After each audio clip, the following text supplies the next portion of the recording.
इस कार्यक्रम के पुण्यार्जक हैं गुरु भक्त परिवार श्री वीरेंद्र कुमार जैन, पुत्र आनंद कुमार जैन, निर्मल कुमार जैन, पौत्र वेदांत जैन, 4/142 बालूगंज, आगरा, उत्तर प्रदेश।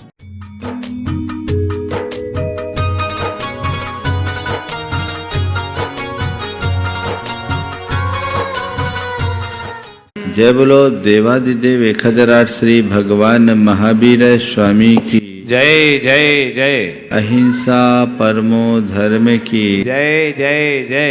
परम पूज आचार्य गुरुवर श्री विद्यासागर जी महाराज की जय जय जय। बोली परम पूज्य प्रमाणिक संत मुनिवर 161 प्रमाण सागर जी महाराज की। जीवन का कल्याण धर्म के आराधन में है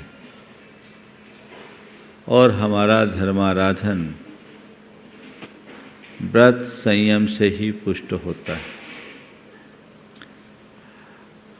आचार्य कुंद ने श्रावकाचार और श्रमणाचार के रूप में अलग अलग तरीके से धर्मचर्या को रेखांकित किया। आज उसी क्रम में बात मुनि आचार्य की अन्य विशेषताओं की है।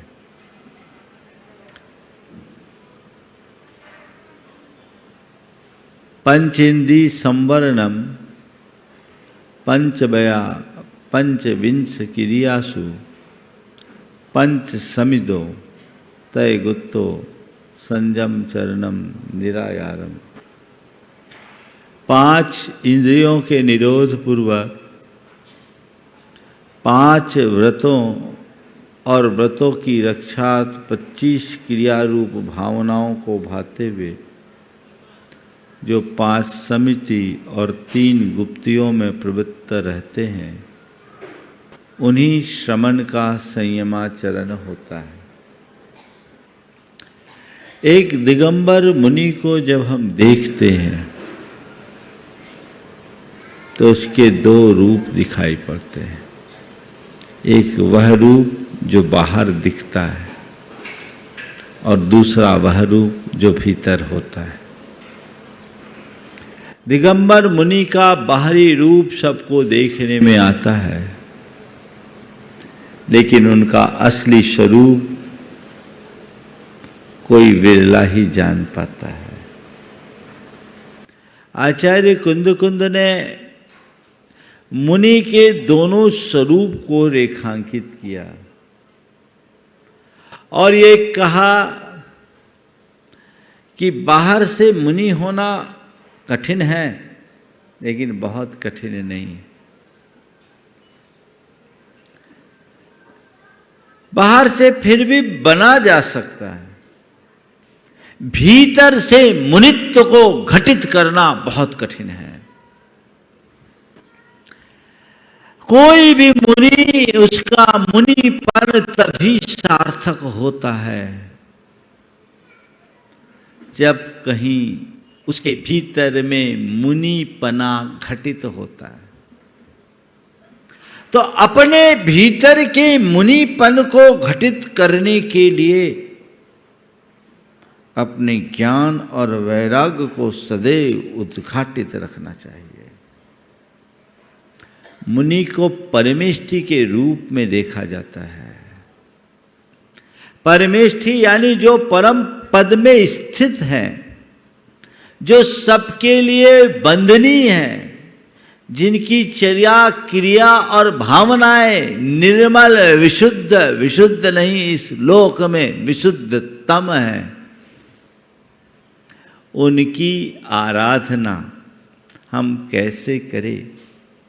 जैन साधना का मूल मुनित्व है। मुनित्व अंतरंग साधना का नाम है। इंद्रियों को जीत लेना, व्रतों को धार लेना, समिति गुप्ति का पालन कर लेना बहुत कठिन नहीं है, लेकिन अपने आत्मा के अनुराग के साथ भावों में विशुद्धि पाना बहुत कठिन है। आचार्य कुंद कहते हैं, भाव विशोहि निमित्तम बाहिर ग्रंथस्स कीरिये चाओ, बाहिर चाओ बिहलो अभ्यंतर ग्रंथि जुत्तस्स। कितना गहरा मार्गदर्शन है। हम जो भी बाहर का त्याग करते हैं वो किस लिए करते हैं? भाव विशोहि निमित्तम, अंतरंग की विशुद्धि की वृद्धि के लिए ही बाहर का त्याग होता है।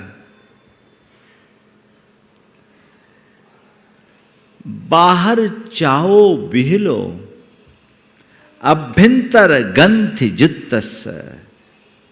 जिसके भीतर में गांठ है उसका बाहरी त्याग व्यर्थ है।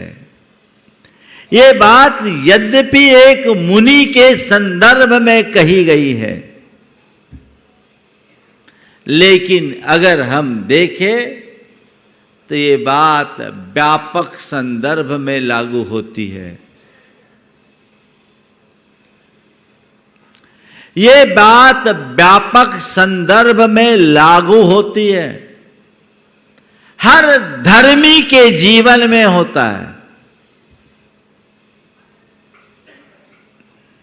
आज 4 बातें आप सबसे मैं कहूंगा। धर्मी कहलाना, धर्म करना, धर्मी बनना और धर्म को जीना। क्या कहा? धर्मी कहलाना, धर्म करना, धर्मी बनना और धर्म को जीना। उत्तरोत्तर कठिन है।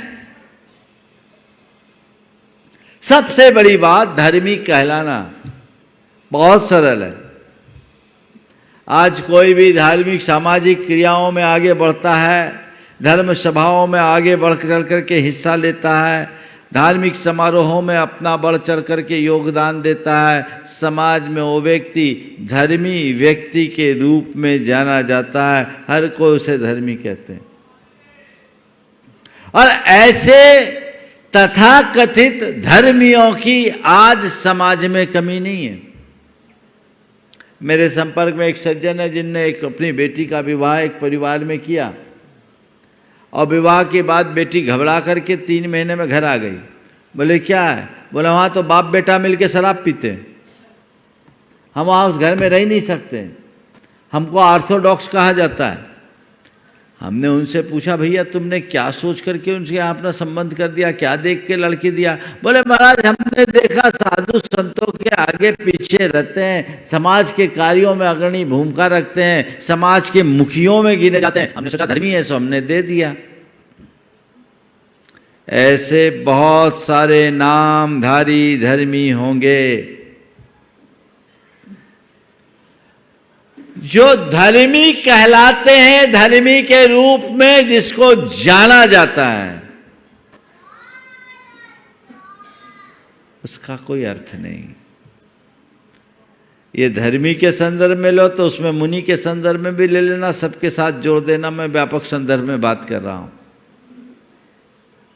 ऐसा धर्मी कहला करके क्या हो गए? कईयों के साथ तो ऐसा होता, ऊंची दुकान और फीकी पकवान, नाम बड़े और दर्शन छोटे। सच्चे अर्थों में देखा जाए तो यह सब घोर आत्मवंचना है। वो दूसरों को नहीं ठग रहा, खुद को ठग रहा है। बाहर से तुमने अपने आप को चाहे जैसा बना दिया हो, भीतर से कैसे हो, महत्वपूर्ण ये है। अपने आप को अंदर से तलाश कर देखो। मैं धर्मी कहलाता हूं तो क्या धर्मी कहलाने का अधिकारी हूं या नहीं? मैं नित्य अपने मन से प्रश्न करता हूं, मैं मुनि के रूप में माना जाता हूं, मेरे अंदर मुनित्व है या नहीं, मुझे देखना है। मैं मुनि कहलाने का अधिकारी हूं या नहीं, ये हर मुनि को सोचना है। ऐसी हर धर्मी को ये सोचना चाहिए कि मैं सच्चे अर्थों में धर्मी कहलाने का अधिकारी हूं भी या नहीं। अपना अंतर मन टटोलो, अपना अंतर विश्लेषण करो, दूसरों में मत झांकना कि ये धर्मी तो कहला रहा है, नाप के देखे धर्मी है कि नहीं। हम लोग आज तक यही गलती करते आए हैं, हमने हमेशा दूसरे को देखा, खुद को नहीं देखा। दूसरों को देखने वाला ज्ञानी और खुद को देखने वाला ज्ञानी। अपने आप को देखो, अपने भीतर झांको, अपने अंतस को टटोल करके देखो कि मैं वर्षों से धर्मी कहलाता आया हूं, मेरी ख्याति एक धर्मी के रूप में, मेरी बिरुद है एक धर्मी के रूप में, तो क्या मैं धर्मी कहलाने का अधिकारी हूं? यदि हूं तो कोई बात नहीं, और नहीं हूं तो बहुत सोचने लायक बात है। तो अगर मैं धर्मी कहला रहा हूं तो मुझे धर्म करना चाहिए। करना चाहिए कि नहीं करना चाहिए? अब धर्म करना मतलब अपने आचार और व्यवहार में धर्म को प्रतिष्ठापित करना ही धर्म करना है।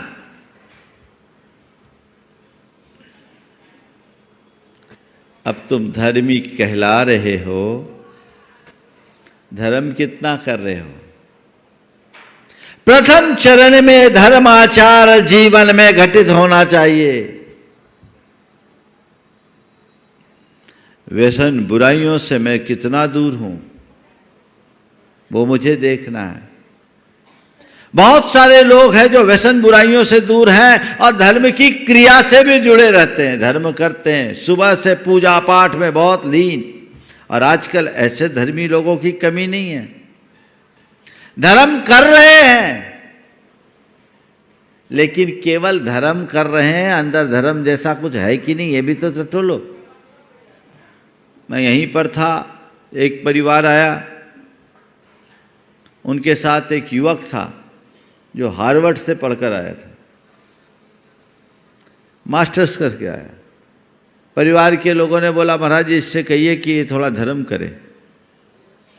मैं जैसे उसकी तरफ मुखातिब हुआ, उसने कहा, महाराज यदि धर्म का वही स्वरूप है जो मेरे मम्मी पापा करते हैं तो मुझे ऐसे धर्म से एलर्जी है।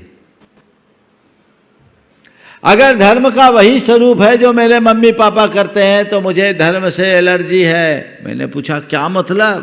बोला, महाराज जी मेरे पापा मम्मी रोज सुबह 5 बजे मंदिर के लिए जाते हैं, 10 बजे आते हैं। आपको क्या बताऊं, लड़ते हुए जाते हैं और लड़ते हुए आते हैं और दिन भर तूफान मचाते हैं। तो मैं सोचता हूं ऐसा धर्म करने का क्या लाभ?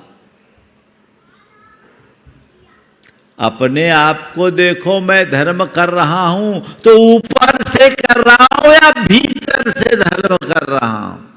केवल धर्म की क्रिया कर रहा हूं अथवा मेरे भाव में भी धर्म है? यदि मेरे भाव में धर्म है तो मेरा धर्मी कहलाकर धर्म करना सार्थक है, अन्यथा सब व्यर्थ है। बाहिर चावो बेलो अभ्यंतर ग्रंथि जुत्तस्य। भीतर से यदि धर्म नहीं तो धर्म सब बेकार है। धर्म कर रहे हैं, धर्मी कहला रहे हैं और अपने धर्मी होने का अभिमान भी भर रहे हैं। खुद को धर्मी मानकर बाकी सबको अधर्मी, नीच और तुच्छ रूप में देख रहे हैं। है गड़बड़। बदलाव चाहिए ताकि भटकाव से बचें। मैं आपसे ये नहीं कहता कि धर्म करना बंद कर दो, नहीं तो आप तो अंदर ही अंदर खुश हो रहे होंगे, महाराज ने अच्छा फार्मूला बता दिया, अब कल से धर्म करना बंद और सबसे पहले मंदिर जाना भी बंद। मैं आपसे ये नहीं कह रहा धर्म मत करो, ध्यान रखना, धर्म किए बिना जीवन का उद्धार ही नहीं। धर्म करो पर सही तरीके से करो, सच्चे तरीके से करो। आप धर्म कर रहे हो, कितना कर रहे हो और कैसे कर रहे हो ये देखो। कदाचित धर्म करने वाले भी हमें सहज उपलब्ध हो जाते हैं। धर्म करने वाले भी सहज उपलब्ध हो जाते हैं। धर्म करिए, लेकिन इससे आगे है धर्मी बनना। धर्म करना और धर्मी बनना, इसमें क्या अंतर है महाराज? जमीन आसमान का अंतर है। क्या अंतर है? धर्म करना यानी जाकर के पूजा पाठ और धर्म की क्रियाएं कर लेना, व्रत उपवास कर लेना, ये तो धर्म ही करना है। 2-4 घंटे का काम है, रोज हमने कर लिया। और धर्मी बनने का मतलब स्वयं को उस अनुरूप ढालना, अपने परिणामों को संभालना, अपने आचार विचार और व्यवहार तीनों को निर्मल बनाना, अपने प्रत्येक प्रवृत्ति में सहजता और सरलता लाना।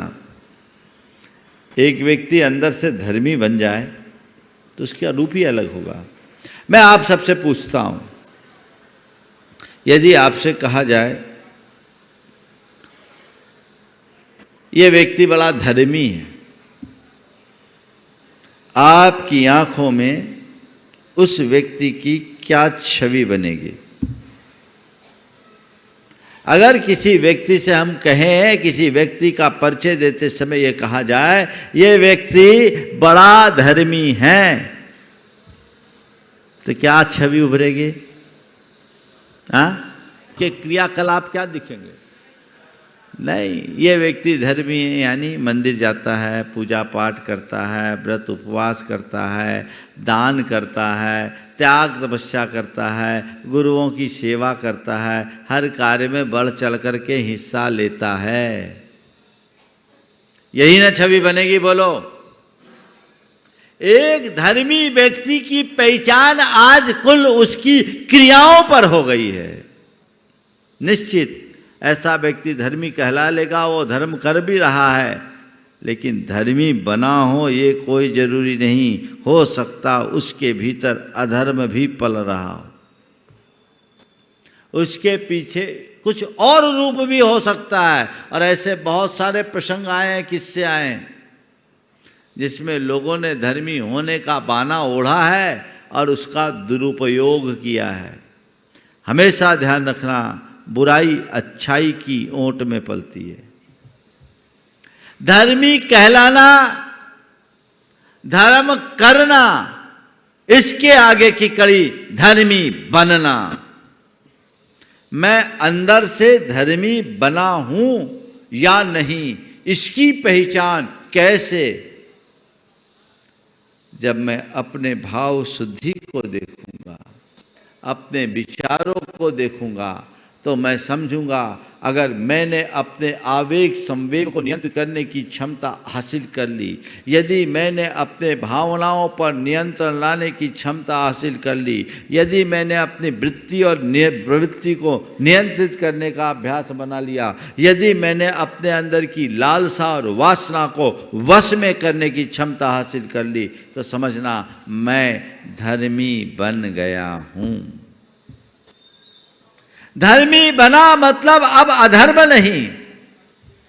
धर्म करते करते व्यक्ति अधर्म कर सकता है, लेकिन जो धर्मी बन गया वो कभी अधर्म नहीं करेगा। थोड़ा आंखें बंद करिए, अपने आप को निहारिए। धर्मी मैं कहला रहा हूं, धर्म मैं कर रहा हूं, धर्मी मैं बना हूं या कि नहीं। मेरा कल्याण तभी होगा जब मैं धर्म को धर्मी बनूंगा। अब मुझे धर्मी बनना है, अंतरंग से बनना है, और उसके लिए हमें अपने आप को निखारना होगा, खुद को तपाना होगा, अंतर को तपाना होगा। और जब कोई धर्मी बन जाता है तो उससे आगे का चरण होता है, वो धर्म को जीना शुरू कर देता है। धर्म को जीना मतलब हर श्वास में धर्म दिखना,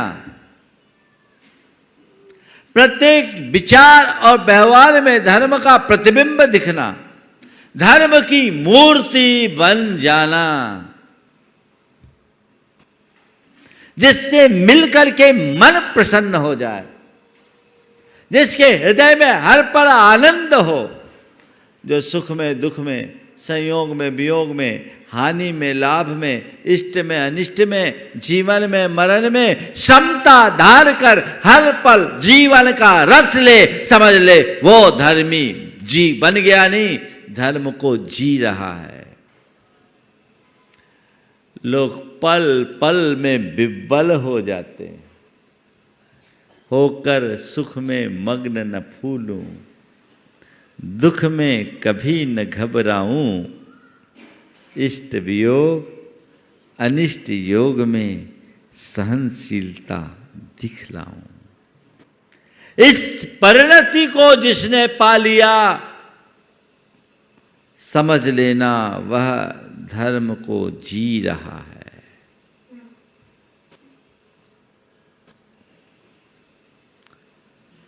जो केवल स्थूल रूप से धर्म के कार्यों में जुड़ा है और धर्मी कहला रहा है, बहुत स्थूल है। जो केवल अपने आचार की विशुद्धि को बनाया है, वो धर्म कर रहा है। जो आचार के साथ व्यवहार की शुद्धि बना लिया, वो धर्मी बन गया। लेकिन जिसके जीवन में अध्यात्म प्रतिष्ठित हो गया और आध्यात्मिकता के साथ जिसके विचारों में धर्म जुड़ गया, समझ लेना वो धर्म को जी रहा है। क्या लक्ष्य है अपना? पहला धर्मी कहलाने का, वो टाइटल तो मिल गया, मिला कि नहीं मिला? बोलो, अपने आप को धर्मी मानते हो क्या? धर्मी? हाँ बोलो, क्या हो गया? ठंडे क्यों पड़ गए? धर्मी होना तो केवल कहलाना है, धर्म करना है, धर्मी बनना है और धर्म को जीना है। हमारा मूलभूत लक्ष्य धर्म को जीने का होना चाहिए। हर पल जियो, धर्म का रस लो तो जीने का मजा है। इसी का नाम है भावलिंग। समझ गए?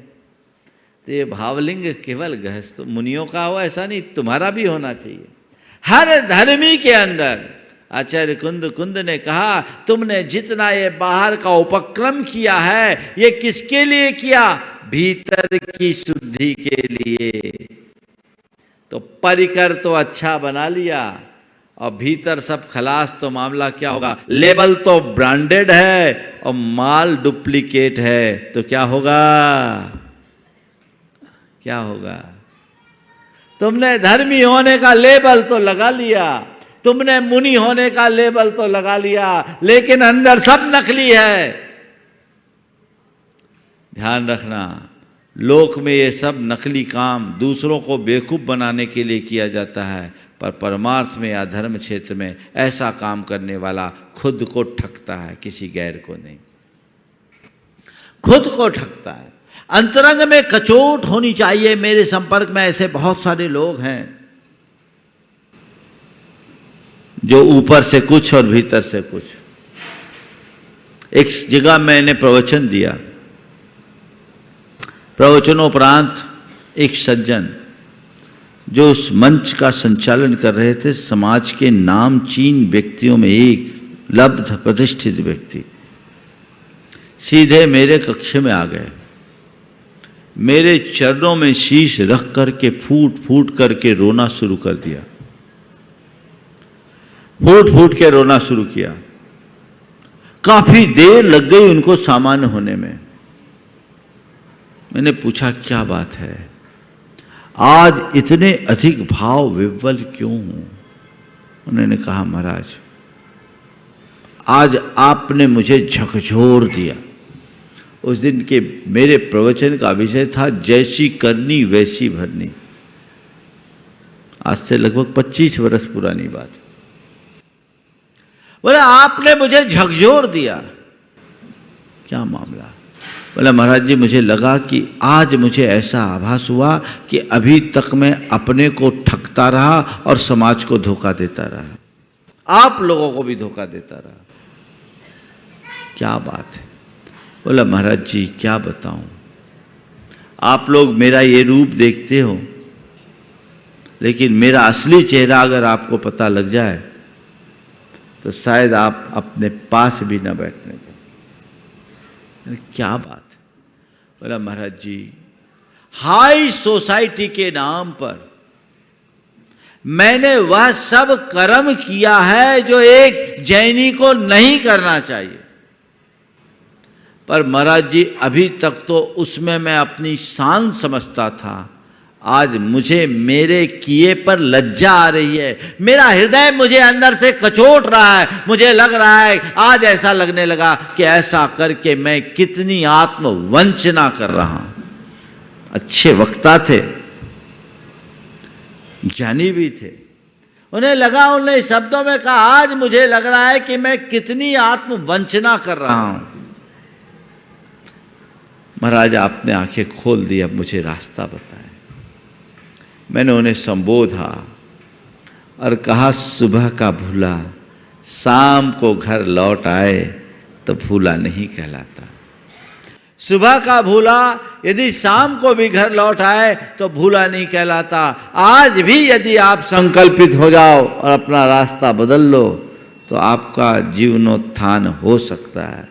उन्होंने सारी बुराइयों का त्याग किया, अपने किए का प्रायश्चित मांगा और अपने जीवन में एक बड़ा बदलाव घटित किया। और उन्होंने कहा महाराज अभी तक मैं धर्मी कहलाता था, अब मैं धर्म करूंगा और धर्मी बनूंगा। उस व्यक्ति में बहुत बड़ा बदलाव आया, सोच बदल गई अंदर से, अंदर एक अलग वैराग्य की लहर आने लगी।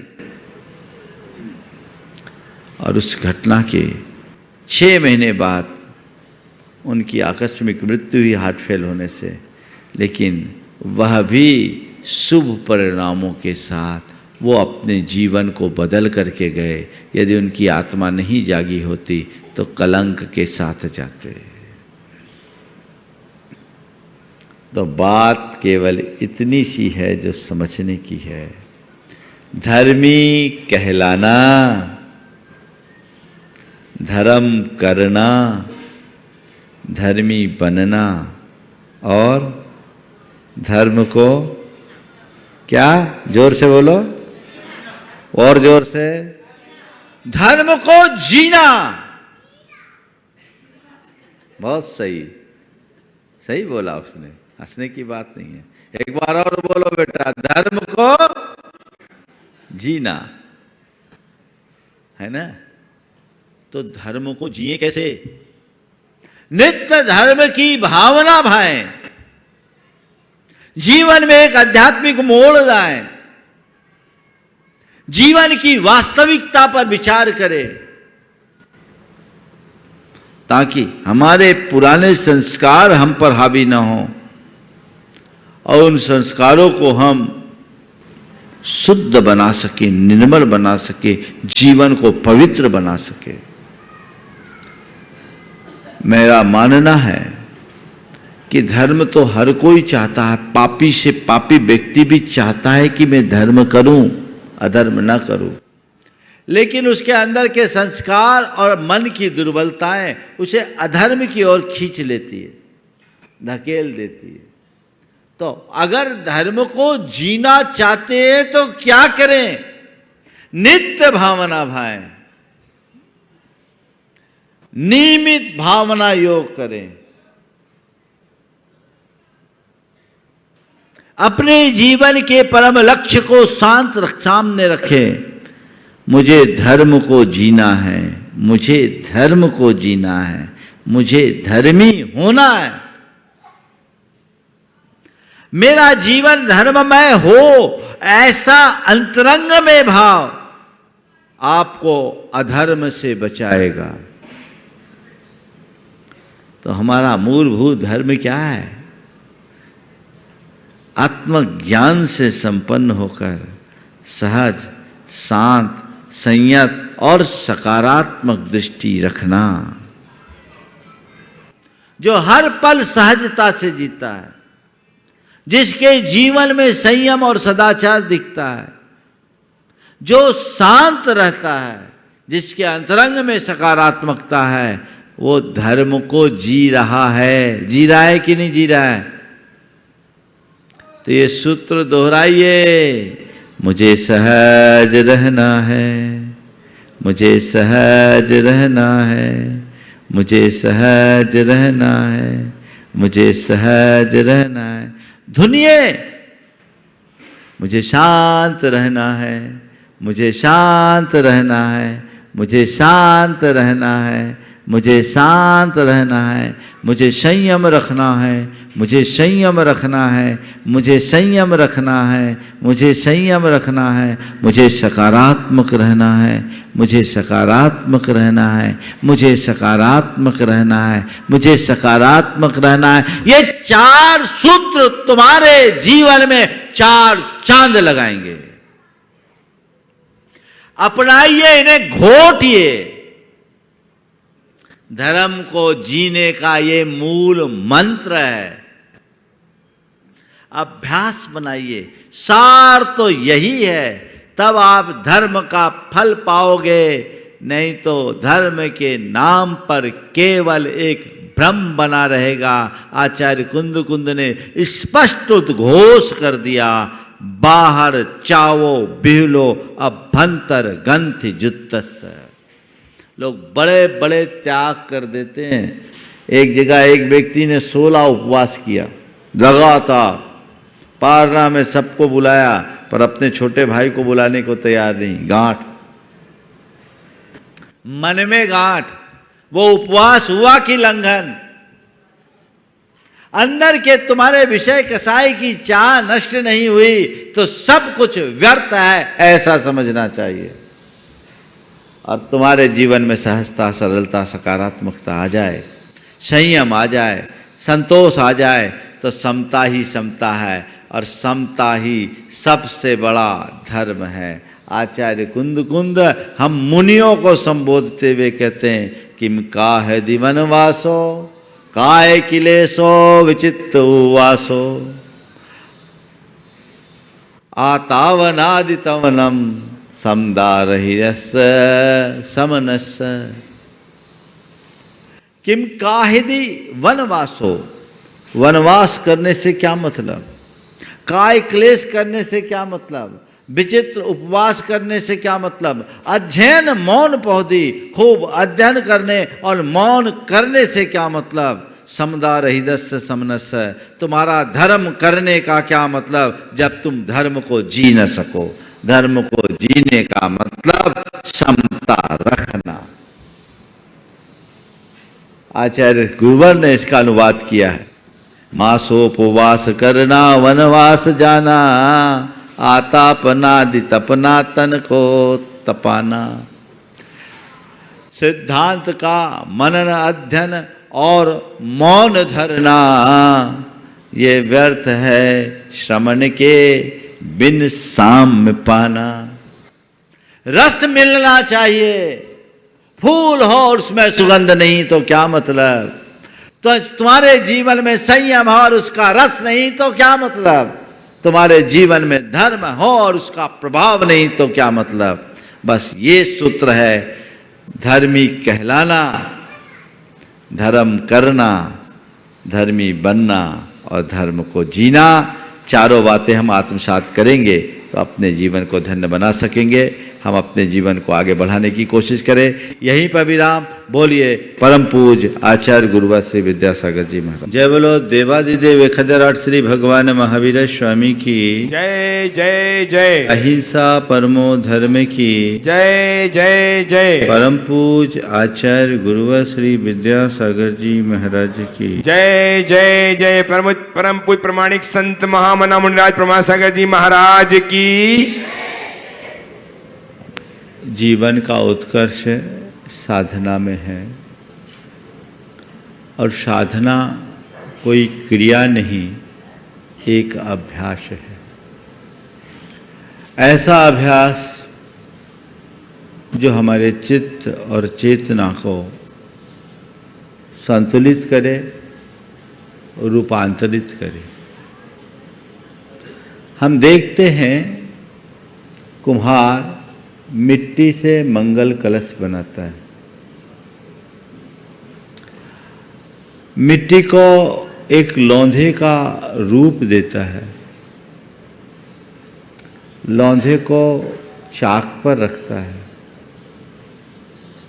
और उसे हाथों के माध्यम से आकार देना शुरू करता है। धीरे धीरे वो मिट्टी आकार पाती है, उससे घट निर्मित होता है, कलश बनता है। उसके बाद उसे अवे की आंच में तपना पड़ता है। वो माटी तपती है, तब कहीं जाकर घट या कलश का रूप धर पाती है। बस इसी का नाम है साधना। मिट्टी को मंगल कलश का रूप प्रदान करना ही साधना है और उसका परिणाम कल तक जो पानी उस मिट्टी को गला करके बहा ले जाता था, जो पानी उस मिट्टी को बहा देता था, गला देता था, साधना से संपन्न हो जाने के बाद वह मिट्टी उस पानी को अपने में समाने की सामर्थ्य विकसित कर लेती है।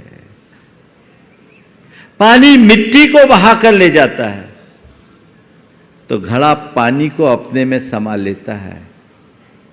जिसे पानी बहा रहा है वह भी मिट्टी है और जिसमें पानी समा रहा है वह भी मिट्टी है। जिसे पानी बहा रहा है वह भी मिट्टी है, जिसमें पानी समा रहा है वह भी मिट्टी है। बस यह अंतर है तो साधना और साधना के अभाव का। मनुष्य जितना अधिक साधना संपन्न होता है उसका जीवन उतना अधिक समर्थ होता है। साधना से हमारे जीवन का गुणात्मक विकास होता है। साधना से हमारी आत्मा की पात्रता उद्घाटित होती है और साधना से ही सिद्धि की उपलब्धि होती है। धर्म के संबंध में मैं आप सबसे केवल इतना कहूँगा, धर्म कोई क्रिया नहीं, एक साधना है। धर्म को क्रिया के रूप में अपनाने वाले लोगों की तो बहुलता है, लेकिन धर्म को एक साधना के रूप में अंगीकार करने वाले लोग विरल होते हैं। हम धर्म को साधना के रूप में अंगीकार करें, वो साधना जो हमें अपने अंदर से परिवर्तित कर दे, हमें भीतर से रूपांतरित कर दे। तो साधना के लिए क्या करना होगा?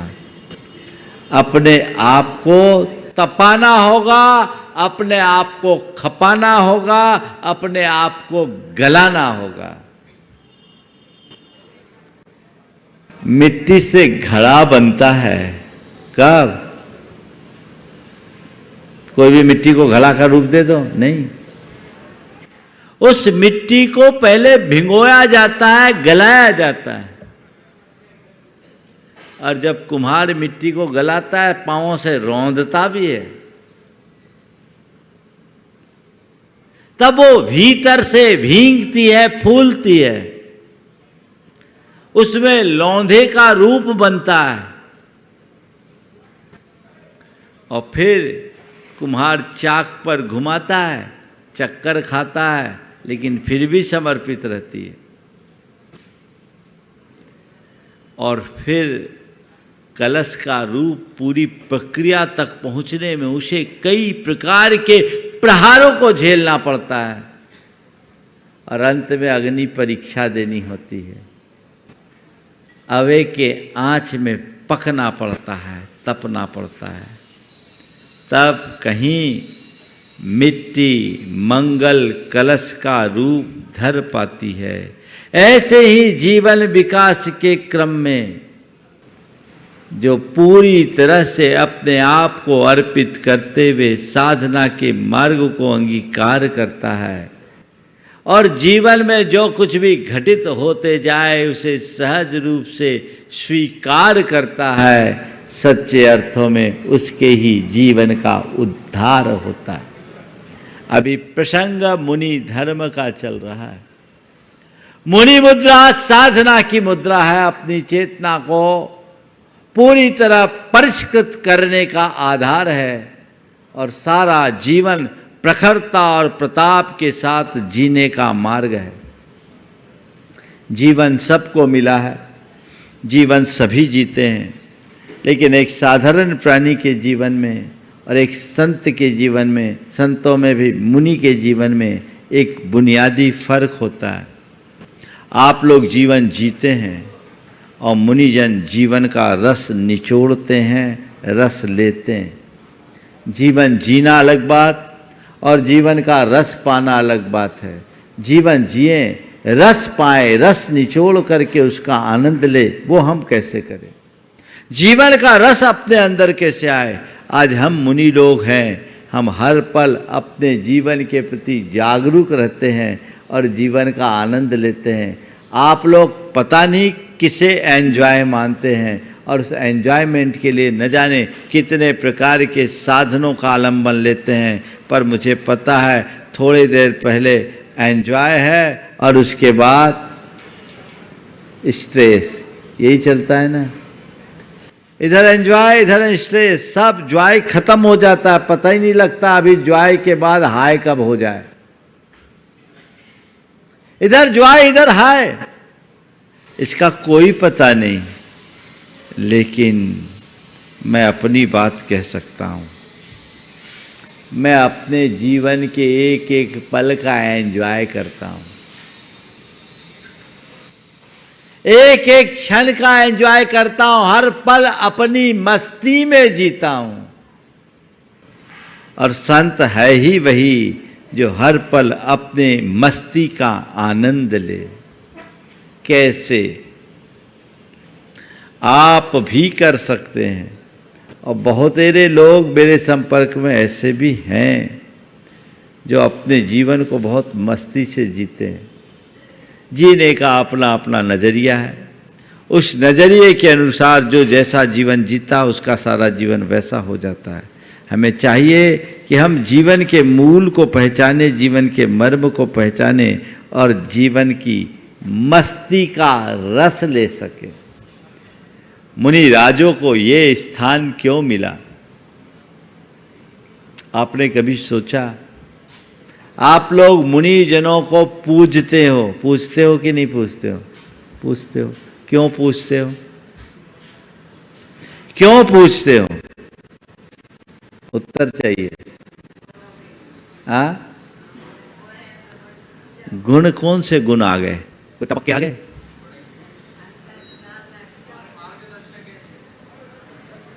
ये कह रहे हैं गुण है, ये कह रहे हैं मार्गदर्शक है। हाँ, आत्मोन्मुखी हैं, ये सब कारण आप बता रहे हैं। और भी कुछ बताएंगे? हाँ, क्या क्या बोल रहे हैं?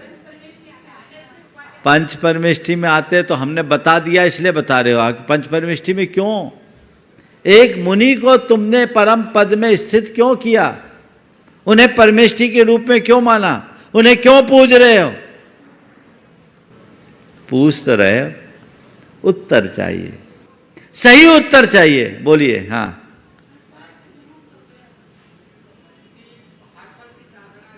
हाँ, हर पल की साधना रहती है। बहुत कुछ निकट गए, क्योंकि मुनि का नाम है साधु, और साधु कौन है? जो साधना करे सो साधु। हम में साधना है, हम साधक हैं, इसलिए आप हम सबकी वंदना करते हो, हम सबकी पूजा करते हो। साधु की पूजा उसके रूप के कारण नहीं, उसके कुल के कारण नहीं, उसके शरीर के कारण नहीं, उसके अंदर की साधना के कारण होती है। एक साधारण जन और एक संत साधु जन में यही अंतर है। साधारण जन अपना जीवन यापन करते हैं और साधक जन अपने जीवन में साधना करते हैं। तुम जीवन का निर्वाह करते हो, हम जीवन का निर्माण करते हैं। अंतर यही है। निर्वाह को निर्माण की दिशा में बदला जा सकता है। कब? जब साधना से जुड़ जाओ तब। मैंने पहला वाक्य कहा था, साधना एक अभ्यास है। आप भी साधक बन सकते हो, आप भी साधक बन सकते हो। साधु बनोगे तब बनोगे, लेकिन अभी भी एक गृहस्थ अवस्था में भी साधक बन सकते हो। आज मैं बात कर रहा हूं साधु जीवन की साधना के रहस्य को खोलते हुए। आप सबके जीवन में साधना कैसे आए?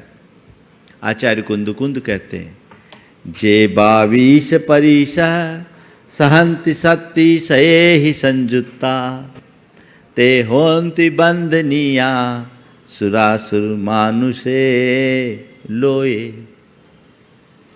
जो शक्ति से ही सैकड़ों शक्तियों से संयुक्ता लग करके, सैकड़ों शक्ति लगाकर, यानी पूरी ताकत लगाकर, पूरी क्षमता के साथ 22 परिसहों को सहते हैं, वे ही सुर असुर और नरलोक में वंदनीय साधु होते हैं। बात एक पंक्ति में पूरी हो गई, पर इसके अर्थ को आत्मसात करने में पूरा जीवन भी कम पड़ सकता है।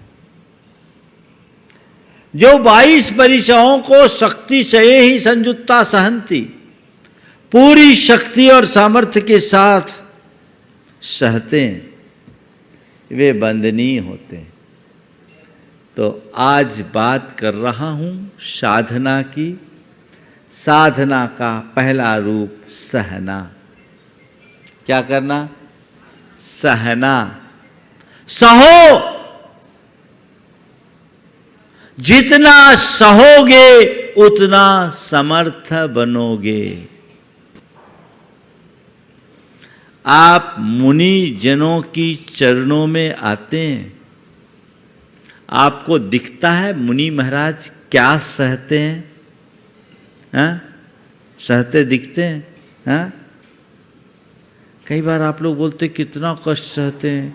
एक बार की बात, मैं बहुत सर्दी थी, बिहार कर रहा था, और बिल्कुल घना कोहरा, कई दिनों से धूप निकली नहीं, उत्तर प्रदेश की बात है, और कड़कड़ाती ठंड, टेम्परेचर दिन का 6, और उसमें बिहार हुआ। 6 टेम्परेचर में बिहार अपने स्थान पर पहुँचे, और जिस स्थान पर पहुँचे वहाँ कोई कक्ष नहीं, दालान में रहना, कक्ष ही नहीं था। हुआ ये था कि जहाँ उन लोगों ने स्थान निर्धारित किया था वहाँ एक गधा मर गया था, चलिया होनी थी, अटेंडम मालूम पड़ा। अब उस समय उस स्थान को बदला, उससे 4 किलोमीटर और आगे एक दूसरा स्थान मिला। स्थान के नाम पर एक स्कूल था, स्कूल क्या था? दलहन था, वहाँ रुके। अब ठीक है भैया, जो है सो है, स्वीकार करो। हम बैठे थे, सर्दी कड़ाके की थी, कुछ लोग आपस में बात कर रहे थे। देखे तो महाराज बेचारे को कितना सहन करना पड़ा। क्या बोल रहे हो? बेचारे महाराज को कितना सहन करना पड़ा। मैंने ये शब्द सुना, हमने कहा भाई साहब थोड़ी सी कृपा कर दो, थोड़ी सी कृपा कर दो, हमें बेचारा कहने की चूक मत करो। चारा तो हमारे पास था,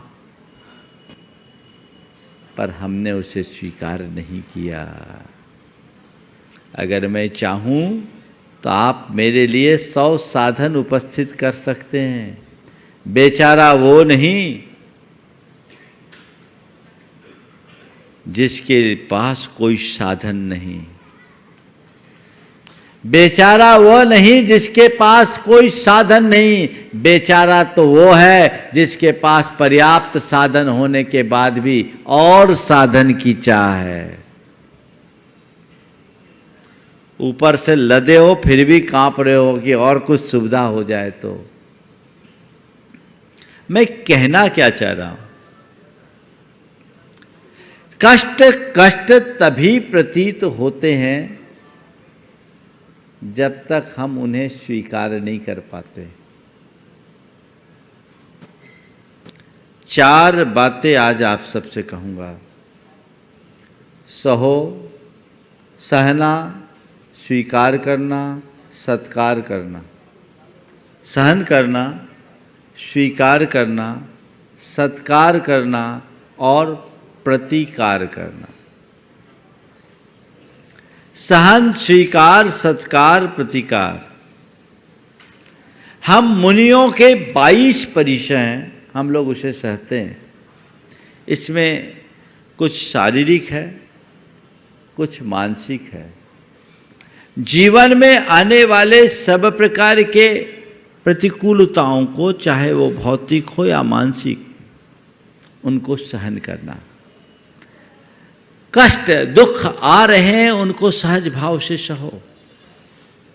22 प्रकार के परिचय हम लोगों के जीवन में होते हैं। भूख की, प्यास की, शीत की, गर्मी की, चलने की, बैठने की, सोने की, ये सब शरीर आश्रित क्रियाएं हैं। कुछ मानसिक होती है जो हमारे मनोविकारों से जुड़ी हुई है। ये पूरे 22 परिचयों की व्याख्या मैं नहीं करूंगा तो मुझे कई दिन लगेंगे। आप सबको ज्ञात है, यथा प्रसंग आप सुनते भी रहते हो। पर इन 22 परिचयों को मुनिजन सहते हैं। क्यों सहते हैं? हमारे यहां भगवान ने आदेश दिया, मार्गाच्यवन निर्जरार्थम परिशोडभ्या परिसहा। अपने मार्ग से च्युत न होने के लिए और कर्मों की निर्जरा करने के लिए तुम्हें परिसह सहना चाहिए। परिसहों को सहोगे तभी आगे बढ़ोगे। जो व्यक्ति रास्ते के बाधाओं से विचलित हो जाता है वो मंजिल तक नहीं पहुंच पाता। ये बाधाएं तुम्हारे रास्ते के अवरोध हैं, तुम्हें इन्हें पार करते हुए मंजिल तक पहुंचना है। लक्ष्य को देखो। ये सब तो छोटे मोटे व्यवधान हैं, इनसे प्रभावित होगे तो यहीं अटक जाओगे। जिसके हृदय में तत्व ज्ञान होता है वो अपने भाव को विशुद्ध और निर्मल बनाते हुए अपना कल्याण कर ही लेता है। तो मुनिराज 22 परिचयों को सहते हैं, इसलिए वो वंदनीय होते हैं। वो उनके जीवन की साधना फलीभूत होती है। आप लोगों से मैं कहूँगा, अपने जीवन का उत्कर्ष करना चाहते हो तो सहो। पहली बात, सहो। कहो मत। आप लोग कहते हो, सहते कम हो। जीवन में जो भी हो, शारीरिक मानसिक परिस्थितियां आए, उसको सहो, ये स्वीकार करके, ये मान करके कि मेरे जीवन में जो भी घट रहा है ये कर्मजन्य संयोग है। कर्मजन्य संयोग है और इसे सहने में ही मेरे जीवन की सार्थकता है। मेरे पास कोई उपाय भी नहीं है। मैं आपसे एक सवाल करता हूं, आप 3 दिन से भूखे हो, कहीं कोई व्यवस्था नहीं, बियावान इलाके में हैं और वहाँ आपको खाने के लिए खिचड़ी मिली है, वो भी थोड़ी सी और नीचे से जली भी। आप क्या करोगे? खाओगे कि भूखे रहना पसंद करोगे? हाँ, माता जी बोल रही प्रेम से स्वीकार लेंगे। स्वीकार कर लोगे? करोगे? क्यों किया स्वीकार? हाँ, क्यों किया स्वीकार? भैया यहाँ जो मिल जाए वही ठीक है, अब हमारे भाग्य में यही बदा है, जो मिल जाए सो ठीक है। आपने उसे स्वीकार लिया। क्यों स्वीकारा? क्यों स्वीकारा? परिस्थितियां ऐसी, अब यहां मेरा कोई जोर नहीं है, जो मिले वो मुझे लेना है। इसी तरह जीवन में जब कुछ भी कुछ अघट घटे, उसे इस भाव से स्वीकार लो कि चलो भाई अब जो हो जाए सो है। सहो स्वीकारो, जो हो जैसा हो उसको सहो। और सहने में दो तरह, सहना तो पड़ता ही है, इच्छा पूर्वक सहो, मन मार के सहो। सहना तो पड़ेगा। सपोज आपको बुखार आ जाए, क्या करोगे? बुखार आएगा, आप इलाज करोगे, दवाई लोगे, पर कितनी भी अच्छी दवाई लो तुरंत तो आपको बुखार उतरेगा नहीं। कष्ट है, सिर में दर्द हो रहा है, कहीं कोई पेन हो रहा है, आप उसे सह रहे हो कि नहीं सह रहे हो? सह रहे हो। हमारा सहना ही पड़ता है, लेकिन दो तरीके से सहते हैं लोग। हाँ, बहुत ज्ञान की बात है। दो तरीके से सहते हैं लोग, एक तो कराहते हुए और दूसरे बड़े शांति से। ठीक है, अब जो होना है सो है, ठीक है, आराम लगेगा धीरे धीरे। कोई को थोड़ी सी तकलीफ, क्या बात है भाई, क्या करूं, बहुत तकलीफ है, कोई उपाय नहीं है, और कोई कुछ पूछने वाला भी नहीं है। एक ये परिणाम, और दूसरा परिणाम कैसे हो? ठीक है, अपेक्षाकृत ठीक है, दर्द है, ठीक है। कितना अंतर आ गया। जिस व्यक्ति की आध्यात्मिक दृष्टि होती है, वह तन की बीमारी को केवल हावी नहीं होने देता, और जिसकी केवल देह दृष्टि होती है, वो थोड़ी सी पीड़ा में भी विचलित हो जाता है। तुम्हें ये समझ होनी चाहिए कि रोने कराने से किसी चीज का समाधान नहीं है, उसे सह लेने में सामर्थ्य हमारी विकसित होगी। परम पूज्य गुरुदेव थुबोन जी में बहुत गंभीर रूप से बीमार थे। उनकी शरीर की स्थिति बहुत ही गंभीर हो गई थी।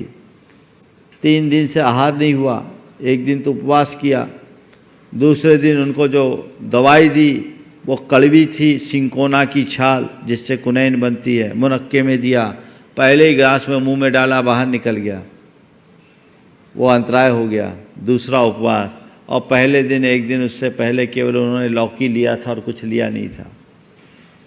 105 फीवर, गर्मी प्रचंड, बारिश हुई नहीं थी।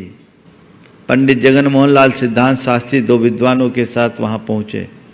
उन्होंने गुरुदेव से पूछा, महाराज जी कैसा लग रहा है? गुरुदेव ने अत्यंत सहज, उस 105 ज्वर में भी हल्की सी मुस्कान बिखेरते हुए कहा, औदैहिक भाव है, जान रहा हूं और देख रहा हूं।